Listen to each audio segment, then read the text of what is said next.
Hello Krishna, am I audible?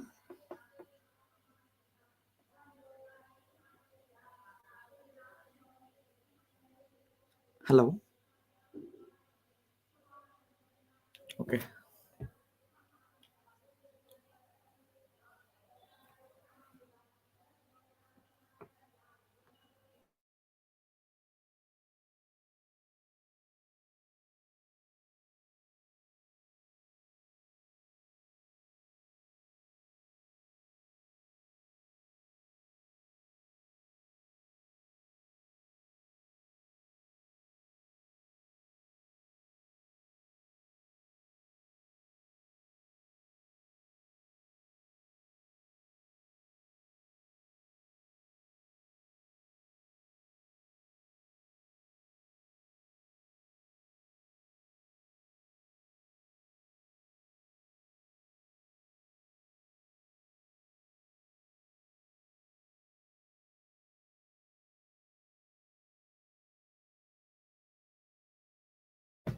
So a very good evening to one and all. So I am going to start the session in 2 minutes. Just a minute.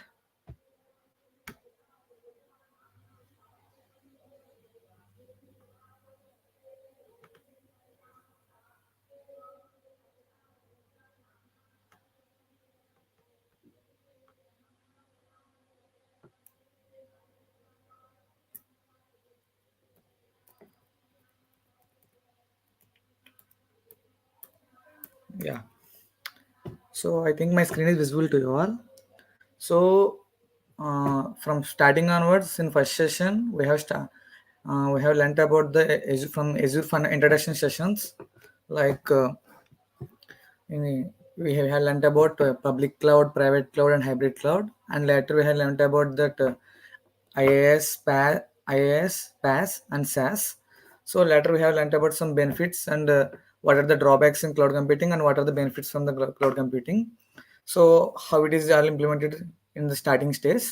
So after that we have learnt about that like just a minute.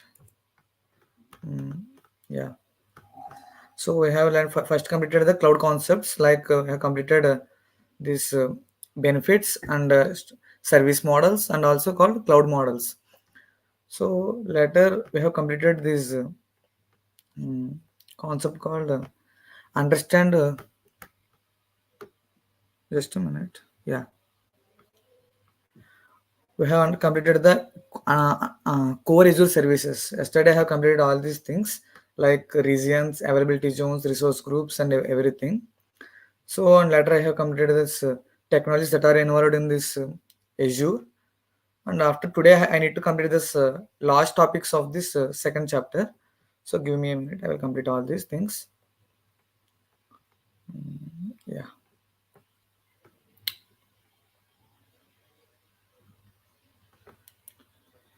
So yesterday I have completed all these things called Internet of Things and how it is involved in Azure, and what is big data and analytics, how analytics is involved in Azure, and later what is artificial intelligence and how artificial intelligence is playing a key role in managing services and resources in Microsoft Azure.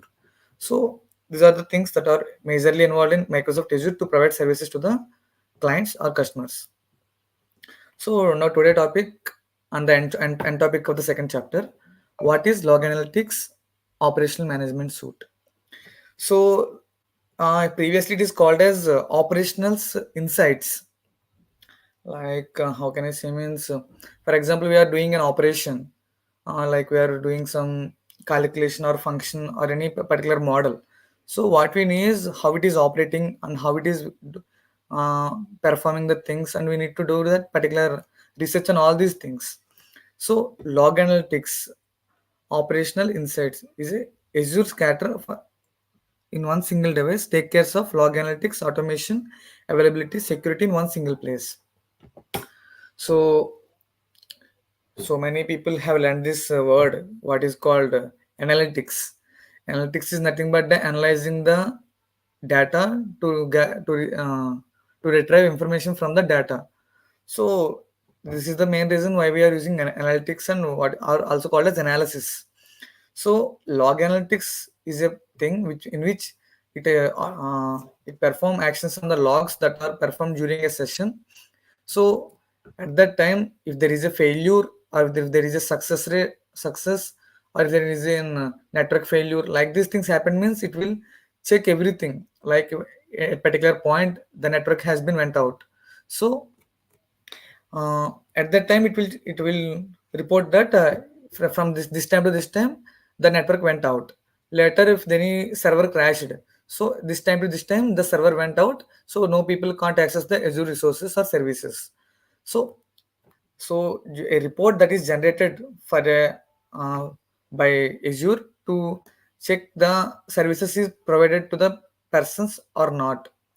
So by this we can check that the resource is 100% shared to the resource user or not. So that is what log analytics. So yesterday I have said that what is log. Log is nothing but we are having mobile phones, and what is call log option. So call log means it's a history or the collection of all the numbers. So we are analyzing the how much time we are spending on talking, how much time we are spending on messaging, how much time we are spending on each person to talk, and the average statistics. So like this, we are getting an analytics report at the end of the month or end of the week. So we can check clearly, and we can we know that how much time we are spending on talking and everything. So that is what I'm saying. So the major app insights provides benefits as request rates, response times, and failure rates. So as I said before, if there is a network connection failure means we the report must be generated like that.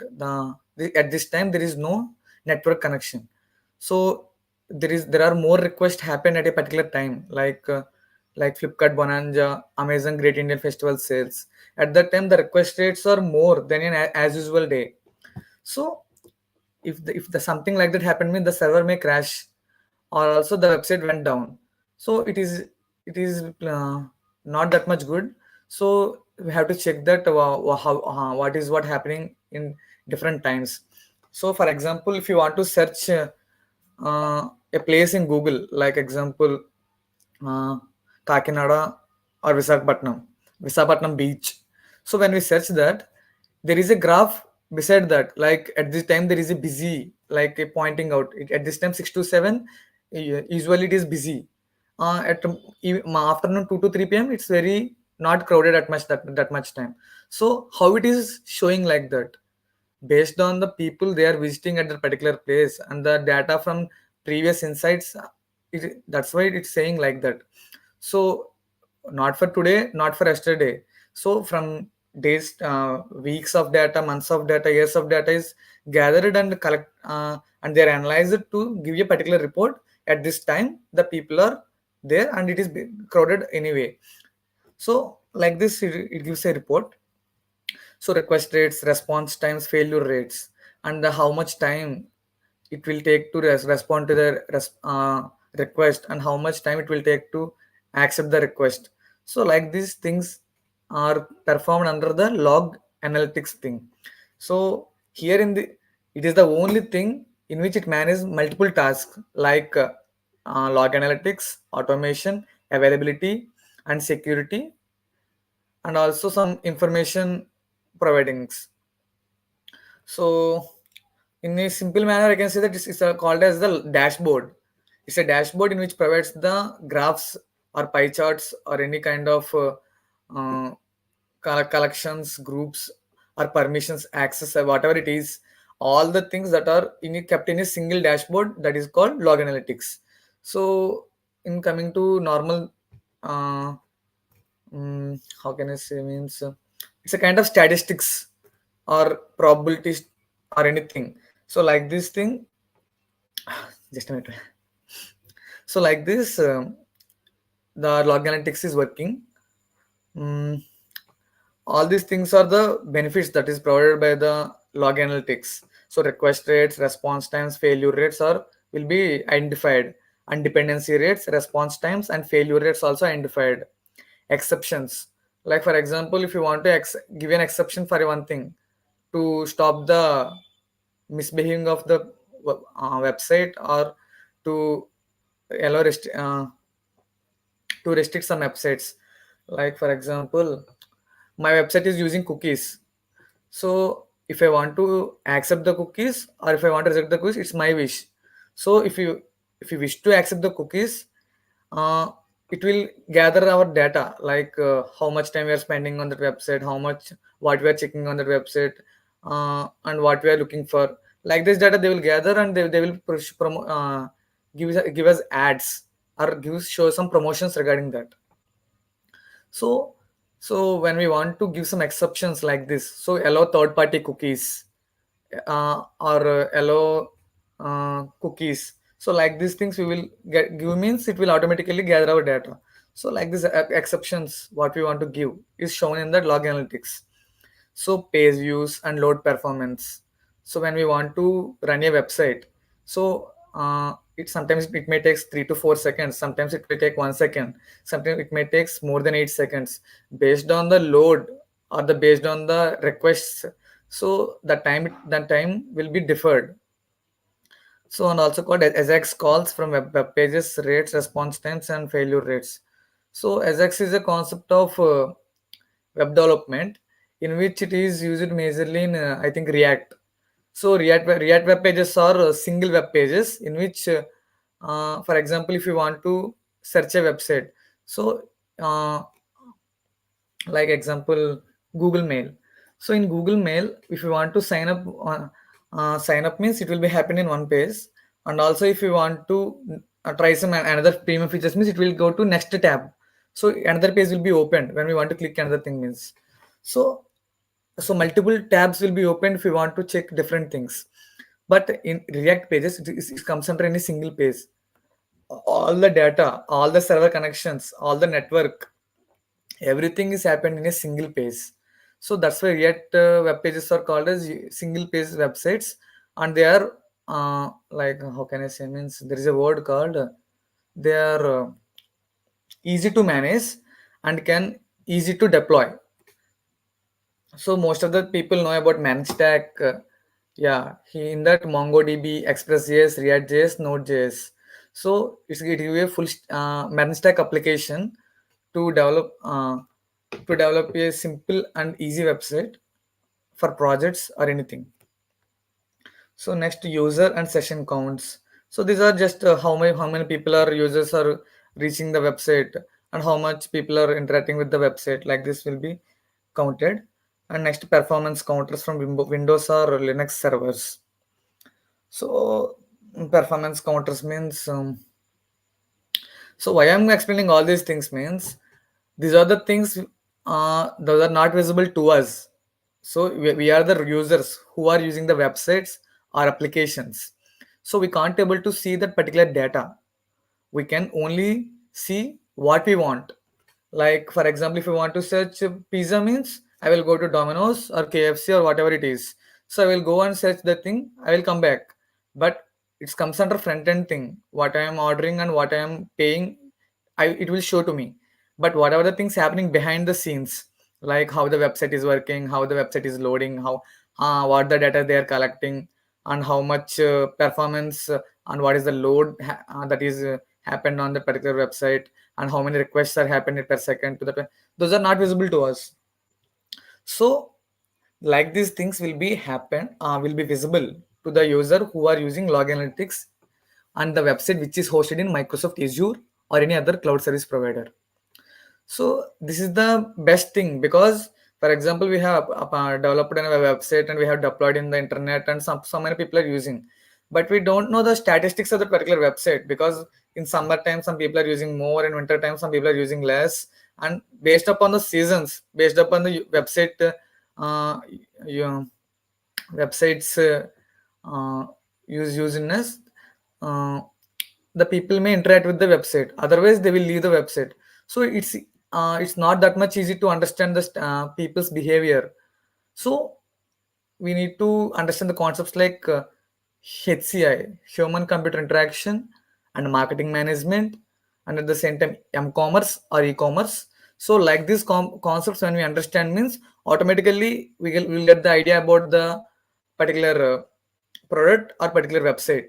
So then only the business will went good. So what are, why these analytics and analysis, data science, data analysis, data engineering, all this happen because of we want to gather the data and we will arrange the data in a useful manner to gain information from that particular data. That's the only reason. So if anybody want to become a software engineer and whatever it is, all these things are working on only one thing. If there is any application like KFC, Microsoft, Azure, like whatever it is, any application, it's purely working on the data. So from that data, we are gaining the information, and from that information, we are gaining the insights. So from that insights, we are going to gain profits or any other thing.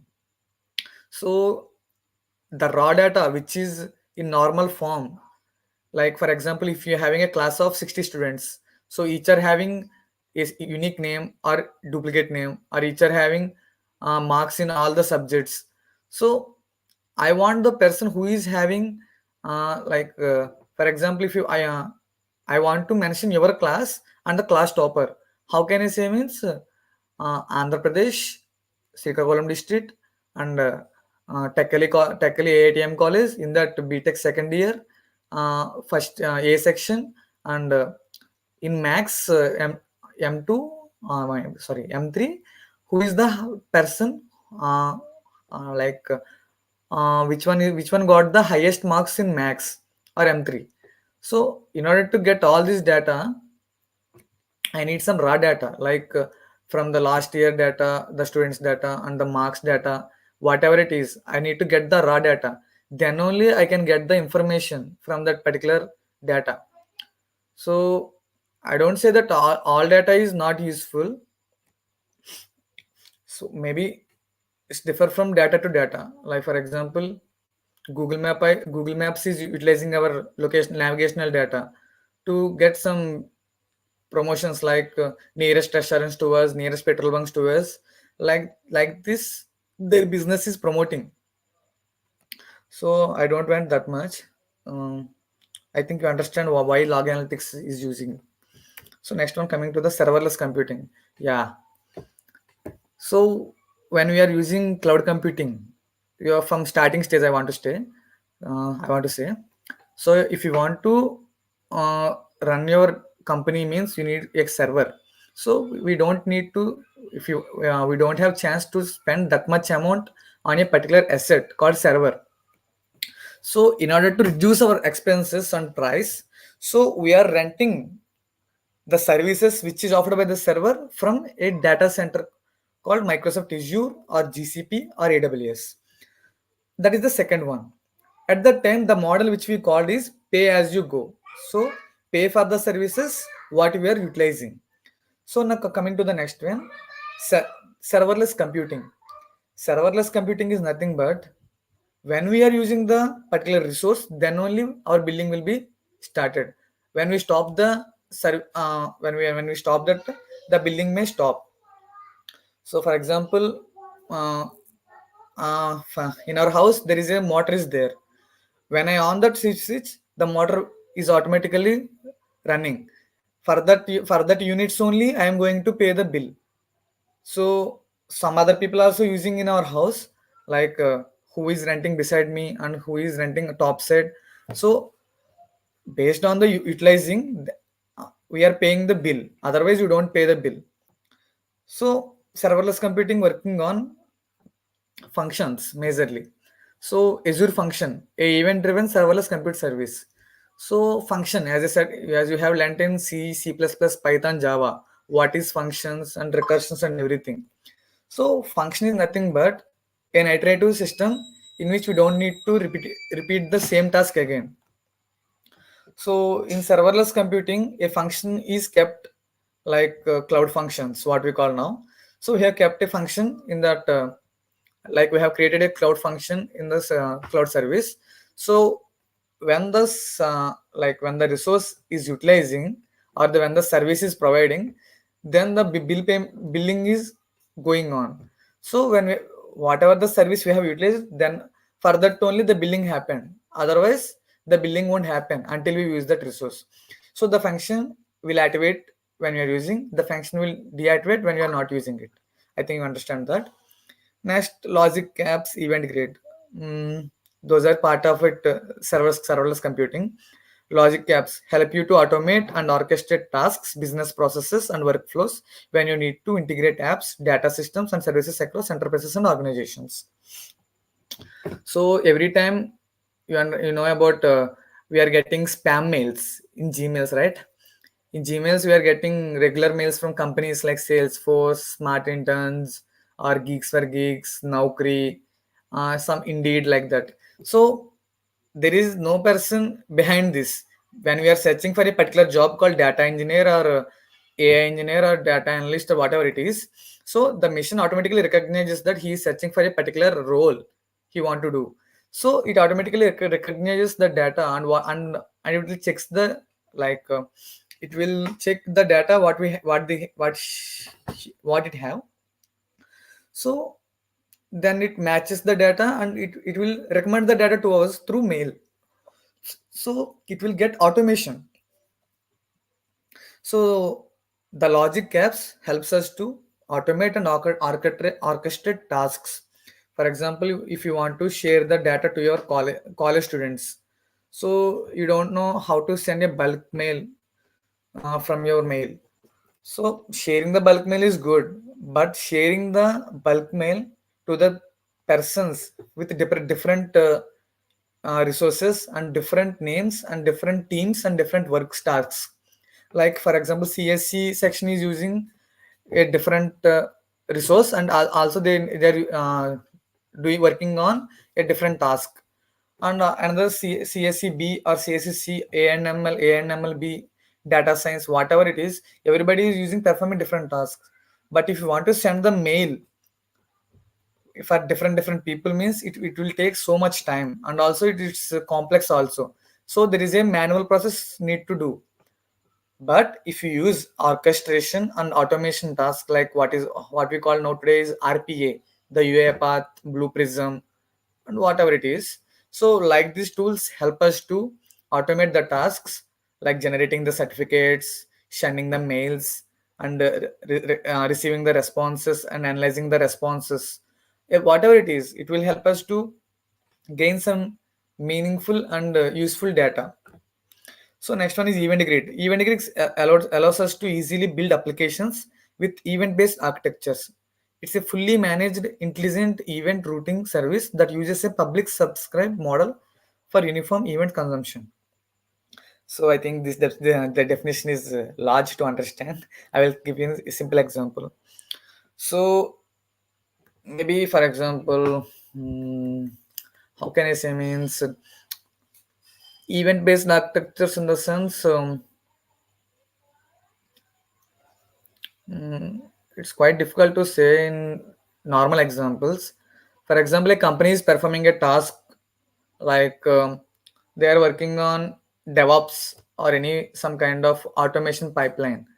So when the time every people are working on different tasks, like some person is using GitHub to deploy application, and some person is using Docker, and some person is using Ansible, and some person is using C or C++ for writing the code.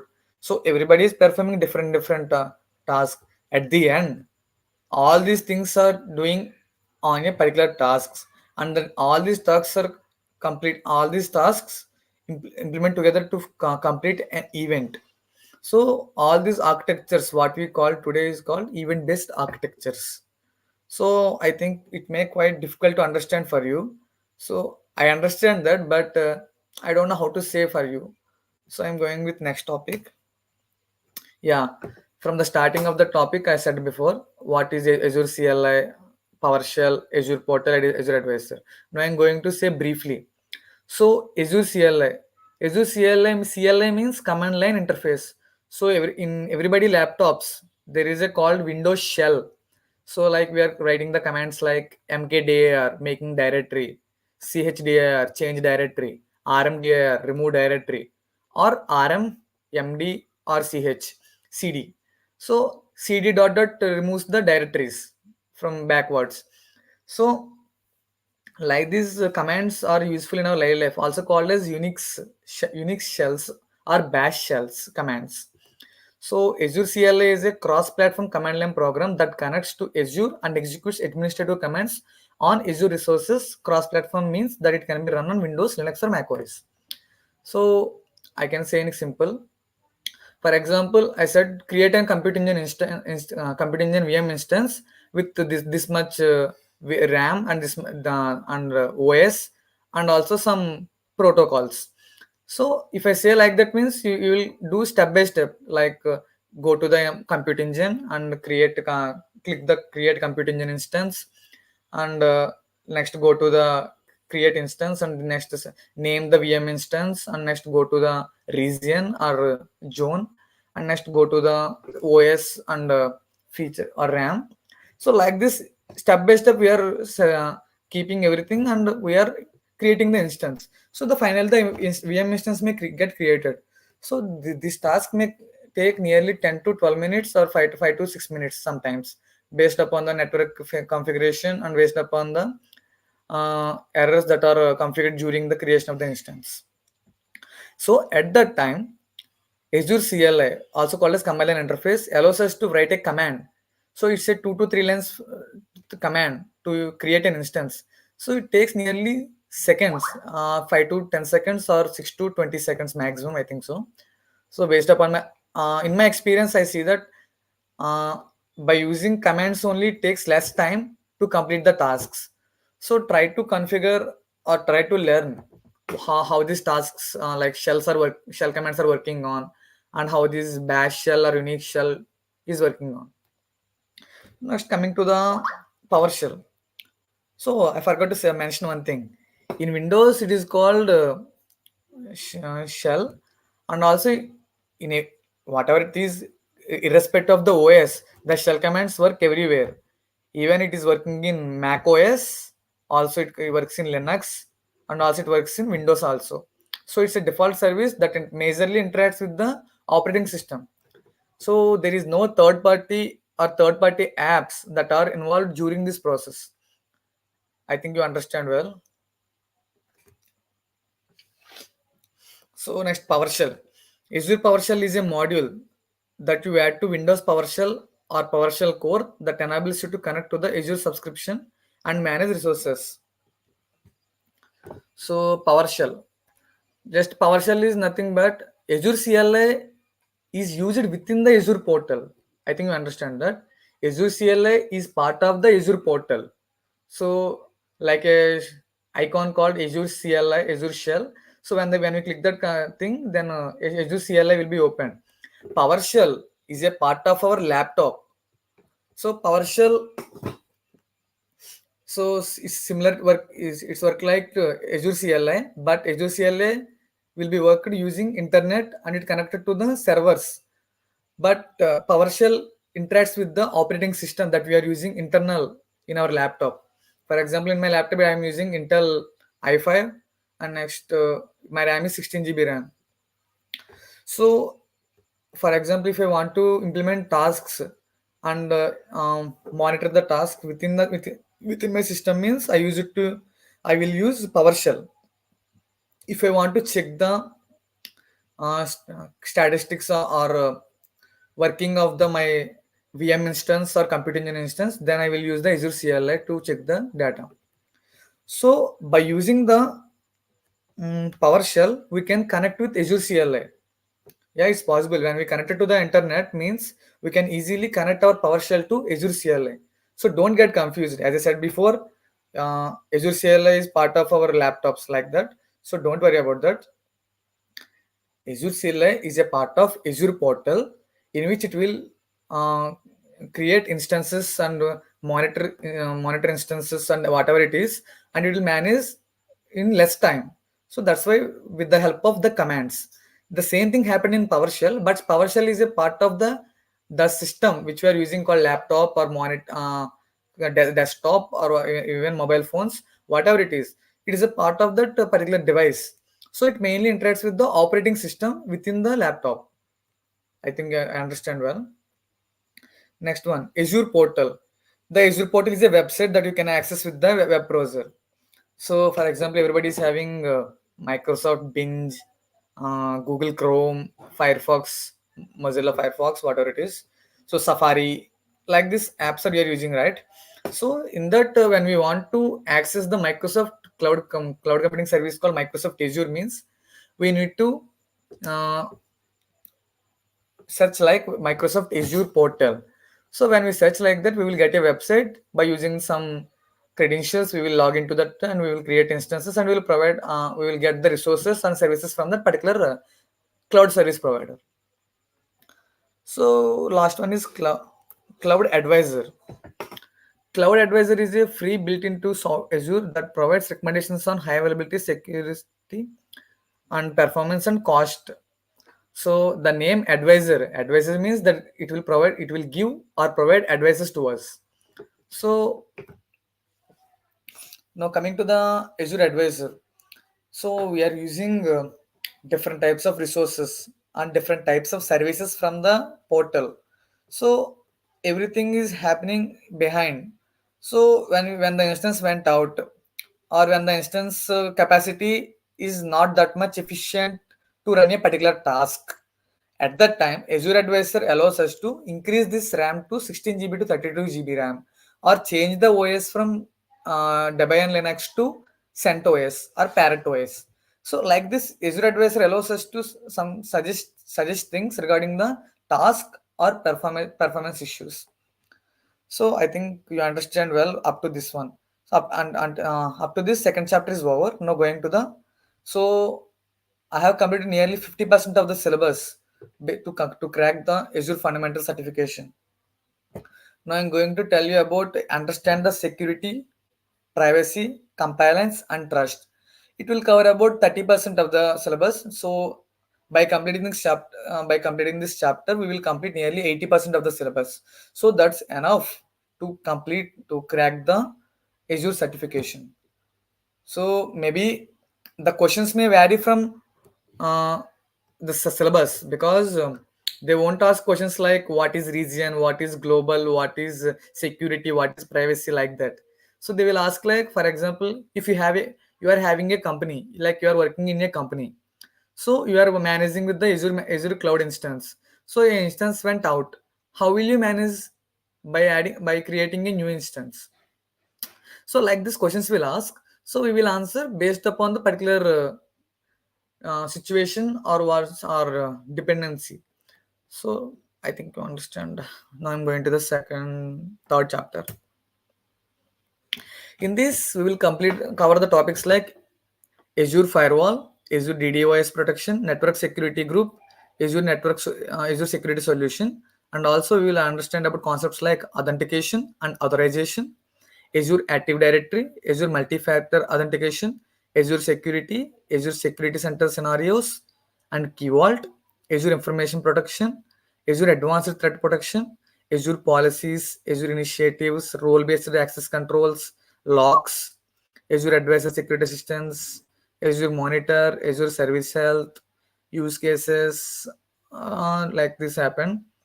So last things are just definitions, just definitions. So you will learn about definitions only, because it's a fundamental subject, like Azure fundamentals. Only 10% of the Azure is available in this thing.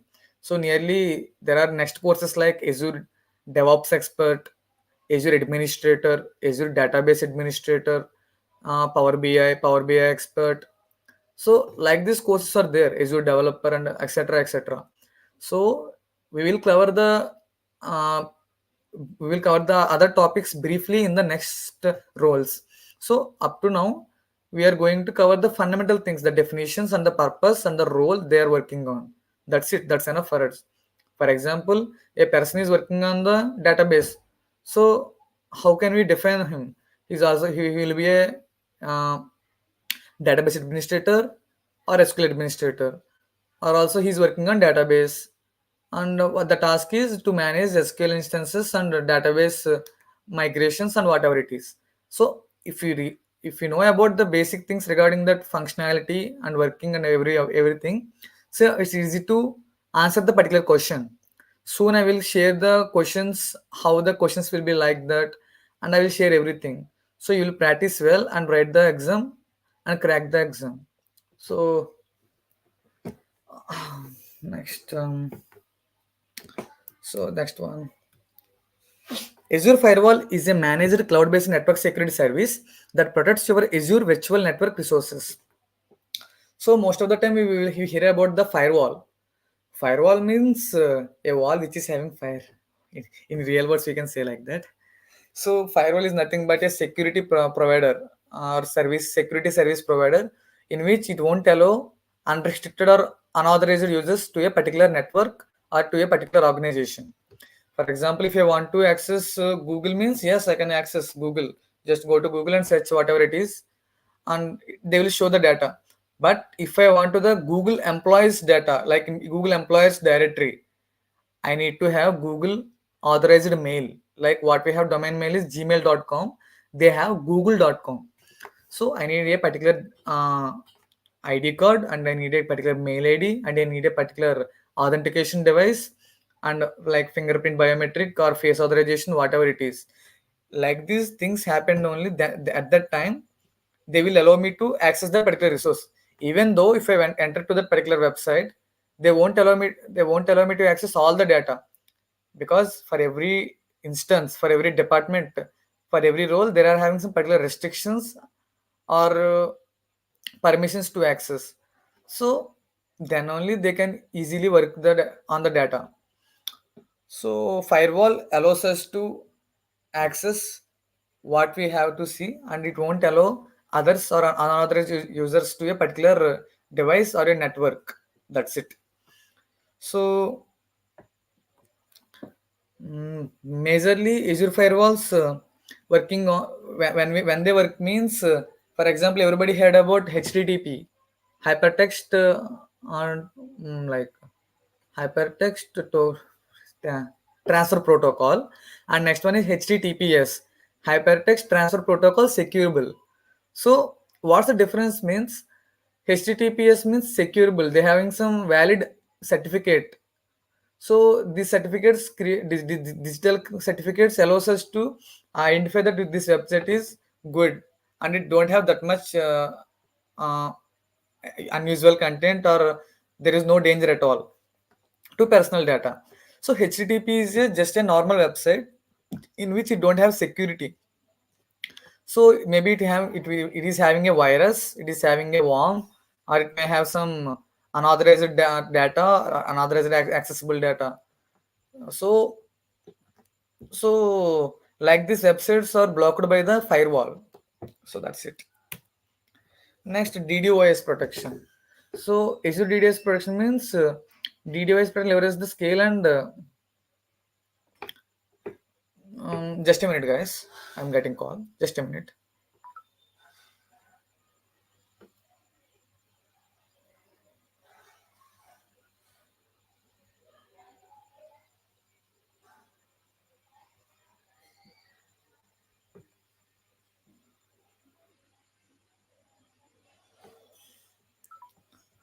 Yeah. Sorry for the inconvenience, guys. So DDoS protection means, for example, some people are there, some a group of hackers or group of people.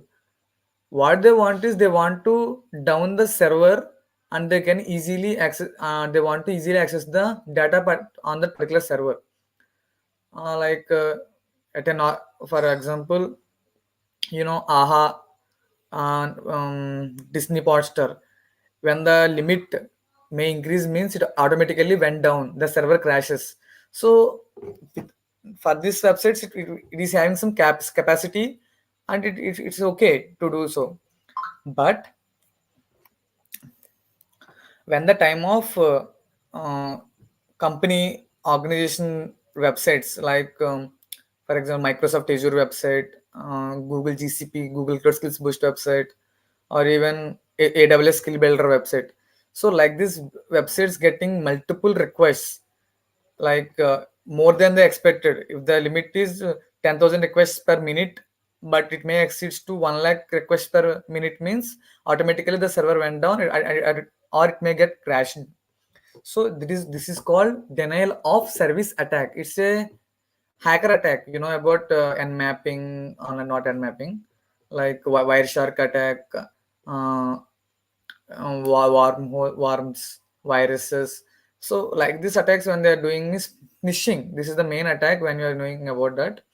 So denial of service attack is one of the attack, but distributed of denial attack means from multiple servers they are requesting on the particular website. So they are attacking with request means it automatically went down and they can easily access the data from that particular server. So Azure is having the DDoS protection because it having multiple regions, multiple locations, in data centers. So if the one server went down means automatically another server will take that place and they will provide the service to the particular resource person who are using the data. So next one is NSG, network security groups. NSG operate at layers 3 and 4 and provide a list of allowed and denied communication to and from network interfaces and subnets. So, how can I say? Means, so in every company there are departments like programming, development, testing, security, cyber security team. So like these departments are there. So network security group is one of the part of security network security group. So they are a network security department. So they are providing the security on the particular network. So like if any malware or virus or any worm is appeared on that particular website, or the system is affected by the virus means automatically these network security groups uh, alerted and they will clear that virus. So that's why we are using antivirus, McAfee, antivirus softwares in our laptops to get not affected by the virus. So next one is authentication, authorization. So many people thinking that authentication and authorization both are same. So they are not same. They both are different. So I have written here authentication means who are you? Like if I ask who are you means yes, I am Pradeep. I am Krishna. I am Sanjay. Whatever it is, we are just saying that who we are. Is authenticating. So the best example is if anybody want to go to airport or anything means they are authenticating us to allow like show me your passport, show me your Aadhaar card, show me your any government ID proof. So they are authenticating us. So next one is authorization. Who are allowed to do? Like for example, we are going to airport. We are just going for traveling on the airplane. That's what we have access. We don't have access to the personal rooms like the airport mm, pilot's room or any. We don't have authorization to the server room or whatever it is. So we need some particular access or ID card to do that particular thing. So that's what called authorization. That's I think we understand that. Next I'm going to the next one because time is less. I'm going to some. Just a minute, guys.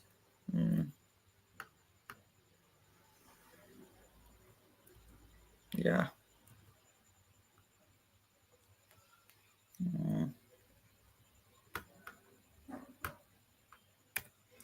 Next one, Azure Active Directory. Uh, so this is the I have kept. I think this is not one. This is not the one.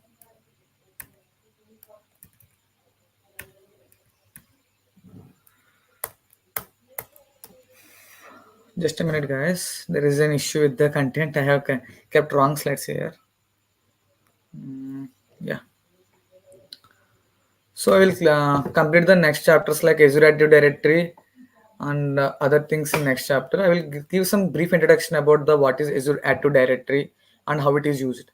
So Microsoft offers Azure Active Directory, a fully managed multi-tenant service that implements identity and access capabilities for applications running in Azure as well as applications operating in the on-premises environment. So how can I say means mm,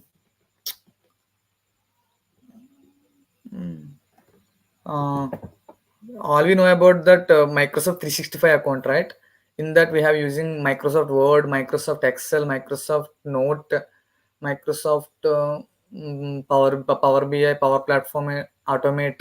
So like these things are all are involved in the particular Microsoft 365, and also Azure portal.